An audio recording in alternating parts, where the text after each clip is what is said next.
Well, hey, Merry Christmas, everybody. Welcome to Coaching with Chris. I'm pretty excited because I got KT with me today. And you know what? KT wears several different hats. We're talking about Kenneth Travis here, not only a broker, originator, owner, but also part of leadership of AIME. He is wearing multiple hats. He is giving back to our community, and he's kicking butt with his company. And so it's just fun to be able to interview people like this that are literally helping us change this industry. So KT, come on in. Hey man, what a great introduction. Thank you, Chris. I Well, hey, appreciate you having me. you're like the perfect gentleman. Your tone is amazing. You just lead by example. You are so much more advanced in technology than me. Like, I'm just a street originator, and you're so into all this stuff. I'm like, it gets me every time when you show me your ideas and where you're heading. And you made a big headway. I got to give you a compliment. You made a big, huge movement in AIME. You changed a lot of things in a short period of time. Plus, you ran a business and originated. Hats off to you, man. You got to say, walking away from 2025, you had a good year. It was good, and we got a lot of work done. And I didn't do it alone. I had some good people around me, but yeah, I would agree that it's been a eventful 25, and it was fun, and we've learned even more, and things are just things always get better. We've been taking a lot of originators across the country through my little example of completing and remembering, and it's a thing of being able to take our mind through 2025 to get prepared for 2026. And I thought I'd ask you a couple questions on it. Sure. You good with this? Yeah, man. I love being on the spot. Who doesn't? All right, cool. So we're kind of really gearing into this. And what do you feel like is your biggest risk that you took that paid off in 2025? Oh man. I think one of the things about the broker community is it's always difficult to get started because you're having to wear a couple of hats, right? Depending on how you operate inside this industry. I think for me, we spend so much time scaling and building and growing the internal stuff that we sometimes get distracted by the things that, are income producing, right? Or things that, or closing loans, basically. I think the biggest thing for me was, creating a team, investing in people so I could do the things I wanted to do, so I could still originate and I didn't have to maybe deal with a lot of operational stuff. I could focus on other things. So just really, focusing, having a team in place, which means you have to take less sometimes, Chris, right? You have to, when you're investing in a team, you're just like, okay, and you've got to be consistent in the things that you do. And it forces you to be more consistent because you got to pay for these people that you put around you. And it may not have it doesn't have a short-term gain. It has a long-term payout, right? And so once you get that built out and you put good people around you, you'll start doing bigger numbers. You'll start being able to have more time to be consistent in the things that are going to drive traffic and to drive business to your operation. And if you're real good, then, and you craft that and get really good at it, then you'll be able to, do other things like, help lead AIME or, spend time trying to break the world record planking or whatever it is that you want to do and spend time with your family. But it just takes a little bit of time and consistency to get it there. Yeah. Yeah. What a great topic. It is a big risk to invest in yourself and to invest in team and hiring, not only hiring, but hiring right and leading the team and then being able to delegate out and trusting.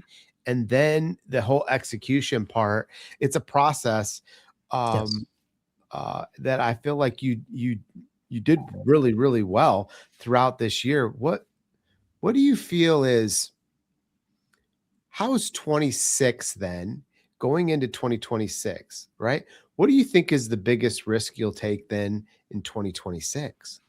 Yeah, I think my biggest risk in this coming year is going to be implementing new ideas that are unproven, AI being one of them, you know, Mm. looking at comp differently, looking at getting things done using technology that we're so used to doing ourselves or having people on our team do. So really leveraging technology in a way that our industry hasn't used, right? At the level Mhm. that we're going to attempt it at and see how it goes. And if, just to get real specific in that regard, Yeah. it's utilizing AI agents inside of the process, whether it's the point of sale, during the origination of the loan, there's a lot of things that we do that we can set on autopilot if it's built the right way.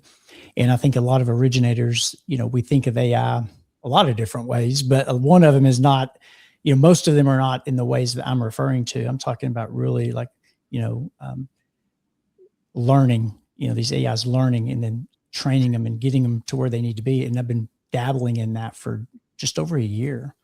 Wow. And the technology moving so fast. It's like, I remember going to a Housing Wire event Yeah. and the front row, and I'm excited to be there. And like, they're talking about this AI and I'm like deflated.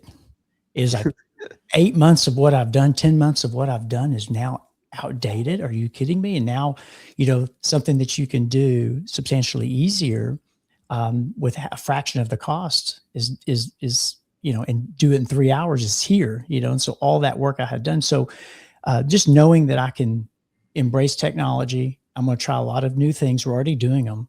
I think that there's AI agents out now, Chris, that are processing files.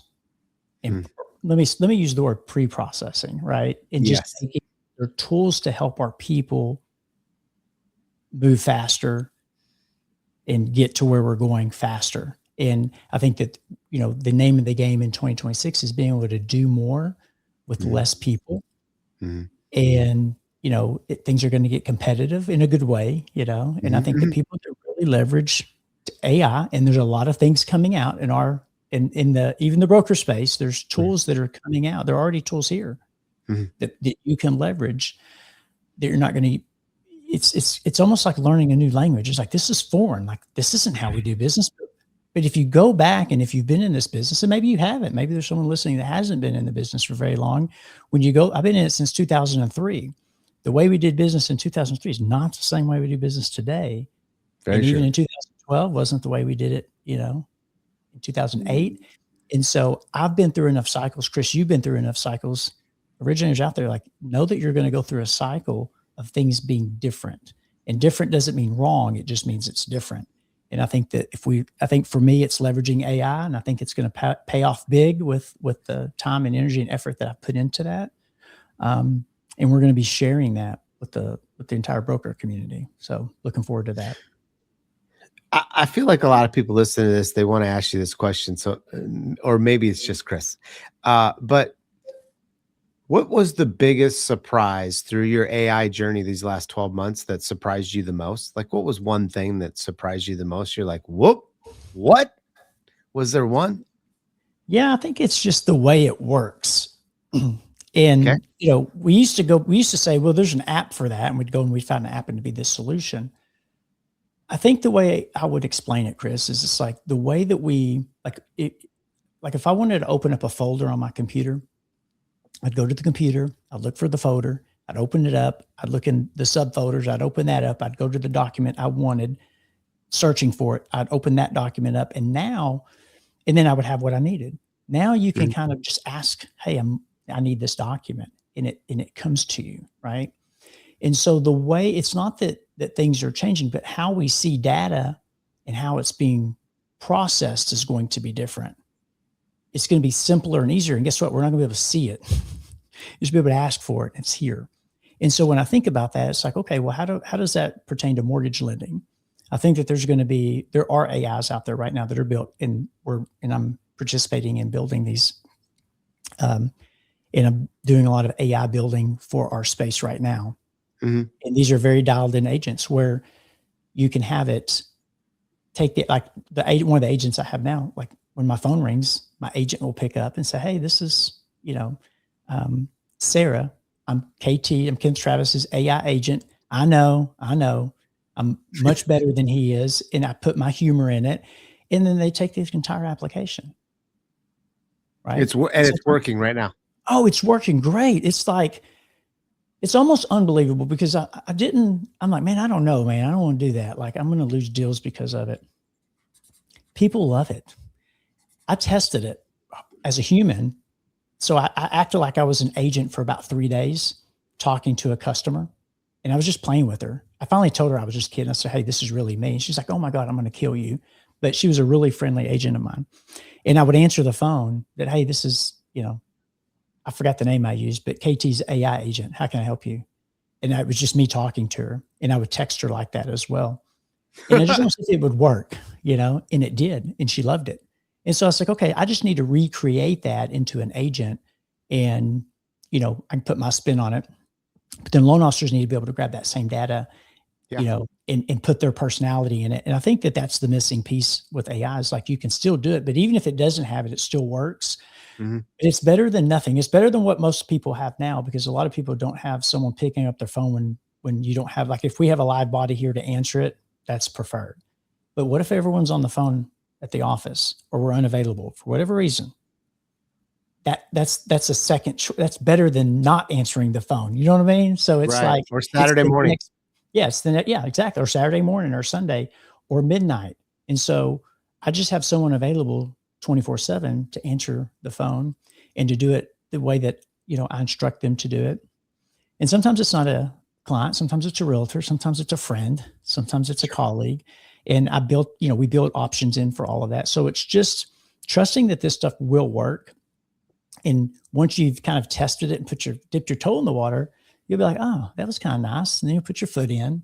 Yeah. And before you know it, you're waist deep, and you're like, how did I live without this? Right. And I'm there. I'm there now. I wasn't there a year ago, but I am now. But I think most originators aren't there yet. And I think that a lot of them are dipping their toe in the water, and that's fine. We all go through that process of trust and understanding. But once once those tools are available to the originator to just plug and play without a whole lot of work, let's face it, Chris, everyone wants it done for them. I don't blame them. Yeah. I want it done for me too. The problem is you got to, I want it now, so I'm going to learn it now. And so I've always been an early adopter of things. I've always been that way. So I just embrace that, and I don't wait around. I just try to be part of the you get it done creation of it. Yeah.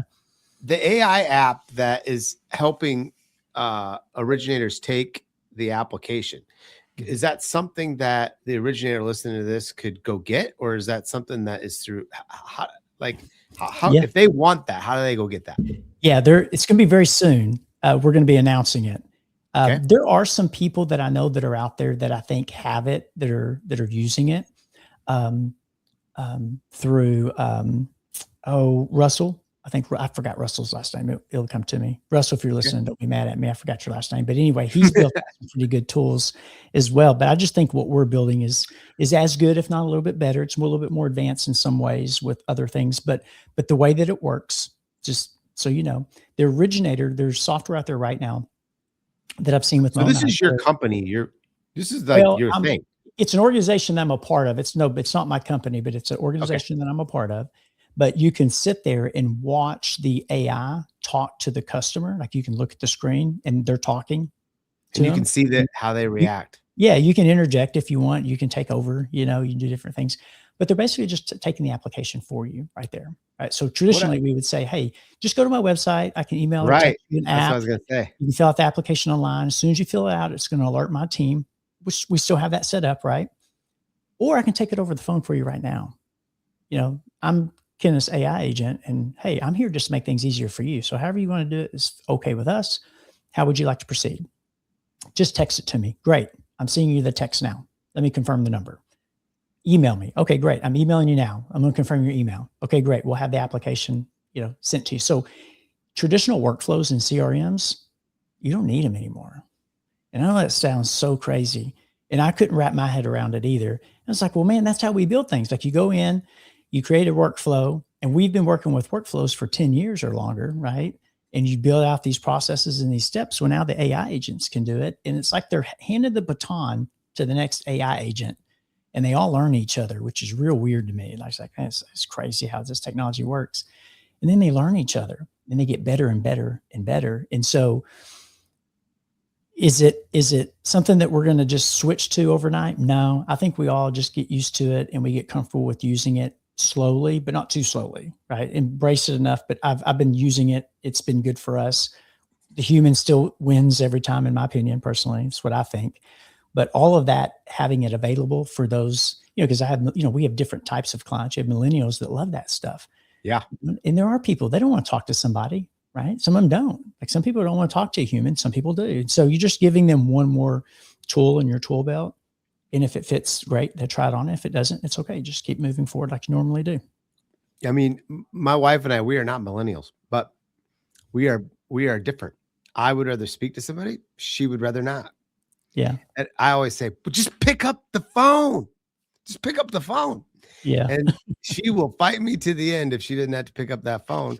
And she could do it either by email or text or however form. But picking up the phone just is like, yeah, I just don't want to. And she's super social and loves people and everything else. But when it comes to doing something, she would rather do it this way. I'm the opposite. And I feel like, man, how cool would it be? Can't wait for this to roll out and you guys to introduce this. But how cool would it be to have someone that thinks like you take the application? How much we, as wholesalers, we complain for the originator to take a great app. And would AI be the fixer to that? And would AI not skip a step? I didn't want to ask that question, or AI ain't skipping. They're going to ask all those questions. Yeah. They're not messing up. So and we mess up. We do for a reason. Yeah. So going back to what you said is, your biggest risk, you talked about this team. Tell us about how you set up your team as an originator and an owner, and how you divided out the duties so that you could go do all these cool things, but then also keep into the business. Yeah. I think it's different for everyone. However, I think that you also, you've got to start it off, like you've got to do what's best for you, right? Most originators come in, and I remember back in the day when I first started, it was just me doing all of the, from A to Z. And when I got to about 7 or 8, closings a month, that's where it was just like I was on all the time and I couldn't take vacation and I couldn't unplug. And if I stopped, or if I stopped working, my business shut down. I didn't have a business. I had a job. If you can't walk away from it and it run without you being there, that's a job, and if it requires you, it's not a business. And so for me, it's like, okay. That's what all my surgeon buddies say. Okay. Is that what they say? They don't make money unless they do surgery. They can't walk away unless they're doing surgeries. That's it. So he goes, I hate our business. I hate our business. And I go, I go, it's too late for you to switch now. Yeah. Oh yeah. At that point, for sure. But I think that, you have to get to the place first, which means you got to do all the money-making activities, all the actions that matter to get to a place to where it's like, oh no, I'm overwhelmed. And you got all these balls that are being juggled. And when you start dropping a ball here and there, that's a good indication that, okay, I need help. Right. And the challenge is that finding the right person, right? Whether you train them from the ground up, which is not a terrible idea. You got to get the right mindset person with a good mindset. Bring him in. So that's a game changer. You can change someone's life by introducing them, right? And I think you let them start off with the small things, the things that are very time consuming, the lower money making activities, the things that don't move the needle. I've said this for years. 80% of what we do generates 20% of our revenue. Yet 20% of what we do generates 80% of our revenue. And we really got to stay focused on that 20% of the things that are going to make us money, which is the marketing. If it's for some, it's talking to the customer when the referral comes in, and updating the realtors and things like that. But it changes as you grow. But when you're first starting off, it's just getting that person to take those, $20 tasks off of your plate that anybody can do behind the scenes. And then you do that for a year or two, and you train this person and you teach them how to order appraisals and title work and all of these things that you need to do. And it's going to free you up to do what? To do more loans, right? So long as you're staying focused on the money-making activities. And right. then you'll get, Yeah, you don't just vacation after that. Like, no, Right. you got to. Right. I've seen it. I've seen it Yeah. happen. But people are so afraid. Loan officers are so funny because they're like, "Oh, this is mine. I don't want to give any of it." Well, no, whatever you make, you have to take a percentage of that if you want to grow and close more loans. And closing more isn't bad, but even just closing a little bit more, might move the needle for you enough to, invest into a person Yeah. that you can pull under your wing and teach them these things. And then, you do that for, it's different for everyone, but a year, maybe 2 years. And next thing you know, you got this assistant, executive assistant, this partner, man, that you can be like, man, they know almost everything I know. They've been sitting here for working so close with me for a year or two. And so now you can hire a third person, right? Or a processor or whatever it is. And you just keep scaling it, but you do it slowly but surely if you're on a budget. Now, if you have deep pockets and, you've got money to throw away and invest, then you could scale it faster. Yeah. And that's a business model. But most people in our space don't go that route, Chris, in my opinion, So, I agree. Yeah. So I'd rather build in small steps than big steps and have a slide. The slide down is, I always tell everybody that slide down is painful. But small steps, you can always go back one step. I would rather run fast in the right direction than run fast in the wrong. That's another good one. So that is a good one. What are you the most excited about, in two-part question, in your personal origination business for 2026? And what are you the most excited about for AIME? I mean, I know we've talked about AI and I know you're excited about that, but other than AI, what other things are you excited about in these two areas for 2026? Okay. You asking for my perspective, like what it is for me? Is that, I mean, I don't want to plug myself, but I'm going to have to plug myself to some degree. I think that, I was a broker for 10 years of my career. Then I went retail for 9 and then came back to the broker side in 2022. I tried to do it in 2020, March of 2020. I was coming back and, we know what happened. Business was falling everywhere and it just was not a good time to transition back to the broker side. And when I came back to the broker side, I knew that the challenges that we were going to have, but I also knew that the playing field was level. It was more equal because I was one of the last of the Mohicans, man, in the broker community. There was like 5% of us. And prior to that, it was like 67% of the industry. And all my friends went to retail and I was like, man, I felt alone. And so I ended up making the jump and it wasn't bad. Retail served me well and it was okay. It was good. And then when I came back to the broker side, I knew that, technology was going to make things substantially easier, made the playing field a lot more level. But I wanted to kind of live in this pain for a while and see what loan officers were experiencing. Or what you see right now, Chris, is you have people in our space that come to the wholesale side or the broker side and they plug into a big broker shop. And there's nothing wrong with that, right? That's good. They have support, they have processes, they have systems, and they can close as much business as they can, but they don't own it. They don't own it. They still have to pay a 10% tax fee. They still have a per file fee, but they don't own anything. And if that's what you want, great. But I also see a lot of originators go and they try to open up the operations. They spend all their time building it and they don't have enough time to originate and they get frustrated and they're trying to live in these two worlds where they're trying to manage a company where they can, own and do all these things, but it comes at a cost. Usually your production goes down. It's and people live in that world and they live in that pain. I know when I came to the broker side, this in 22, dude, I went to 13 states in 6 months. And I was like, crap, that was a mistake. I wasn't quite ready for that scale yet, but it was a mistake that I made. If I could go back, I wouldn't have done it that way. Yeah. But the point is this, I think that's where brokers get black eyes sometimes, is they're just not really good at managing a business, if I'm being fair about it. And I agree. There's very few that are really good at managing the business. They're good at originating, they're good at closing loans, but they're not good at managing the business. And, or they're really good at managing business and they're not a great marketer and they don't have a lot of loans coming in. And they just, it's just this, up and down roller coaster of a ride. And I do think that and so for me, I said, man, how do we marry these worlds together? And this is the first time I've talked about this publicly. I haven't spoken publicly about what I'm about to say to anyone. So, I just feel so you pretty know. lucky. Yes. Yeah. You caught me at a good time. We're rolling out franchises where you can own your brokerage and not have to worry about, and no one's done it right in the wholesale side. There's one company out there. It's owned by a real estate company, actually. And that's the challenge, is they're owned by a real estate company, and there's a lot of gaps in the process. Mhm. And so I've partnered with some very high level people that are just would blow your mind on what we've built for the broker.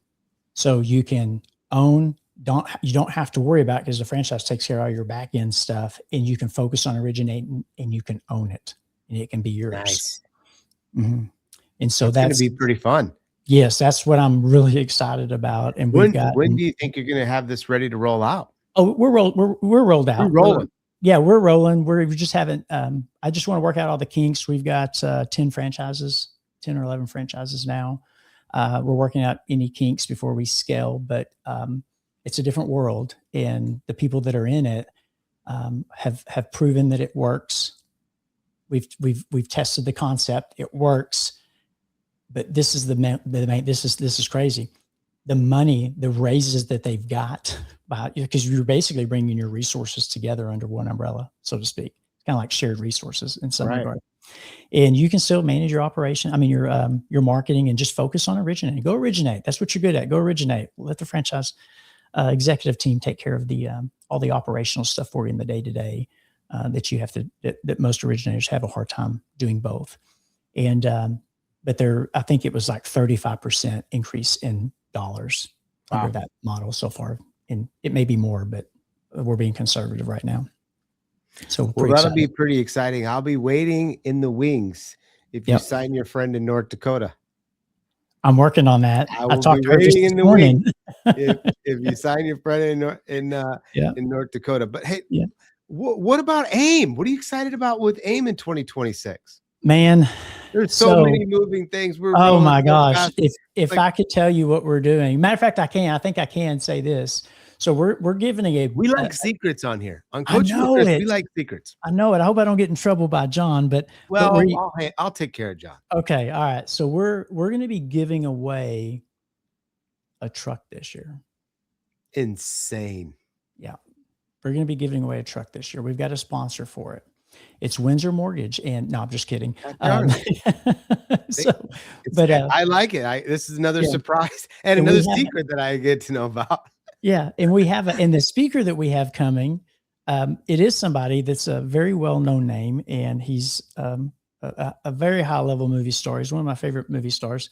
We're working on getting him, but I cannot even mention his name because it's I get it. It's still a Hail Mary. But if we can get these, but even the other speakers that John has on his radar, it's going to be, it's not even just that, man. When you look at AIME, the whole face just changed. John's done a really good job of making this about the community, about the members, and bringing more value. And we brought better value last year than maybe the year prior to that. Last year was my first year on. This is our year to really look at value differently for the membership. How are we bringing education to them? How are we giving them information in a way that they can copy and paste, right? Done for you, plug in, grab it. Thank you so much for making my life easier. How do we help them close more loans? And I just don't think that's really been, the reality. It's been more of an association. I know we're going to roll out some, we've got some other big announcements with advocacy and things like that, things that we want to make the membership. We've got tools that we're creating, and education that we're rolling out that's going to be things that are going to help them close more loans and have more credibility in their community. And that's what we want to do. And I just don't think that we've done I don't think AIME's done a great job of that in the past. And I'm not knocking leadership or people. I'm just saying John's vision to move forward is just, this is the year, it takes a little, he's had to come in and clean some things up and get the right people in place. And he's done that. And the board's been great. We're rolling out committees at the first of the year. We've built out a full committee platform, just a lot of good stuff going on that we're excited to share, but mainly bringing more value to the broker community through the membership. So that's going to be cool. And not only value in learning things, but value in technology, value with the different originators. Like there's a lot of cool things going to be coming into play. Sure. I can't believe 30 minutes just went by, and I feel like we barely talked about more than two things. You know, if you had to sum up, kind of wrapping this up here, if you Sure. had to sum up the word for you for 2026 or the saying for you for 2026, you personally, KT, what would it be? Well, I think it's going to be, if you're not first, you're last. A little shake and bake, baby. Yeah, so it's the words first. It's first. It's a big word. If you're not first, you're last. Now, I just think that the originators that are embracing technology the quickest are going to have bigger returns in the long run. Yeah. That's what I believe. Wow. KT, I can't thank you enough. I want to like do series 2 of this because I feel like we could cover a lot of things, and we know how everybody's attention spans are, so we know we got to cut you short and then come back with episode 2.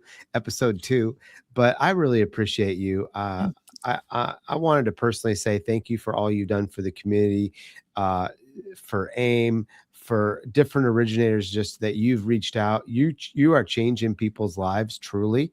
Your franchise deal's really exciting. What you've done for AIME is exciting, but what you've done for AI and your investment into AI is like, it's helping other originators see it because you took the steps first. And thanks for doing that. I appreciate you saying that, Chris. And thank you for all you do as well, man. Like you Awesome. do more than any lender I know, or one of them. So we appreciate you as well. We love it. Thanks, KT. Merry Christmas to you, buddy.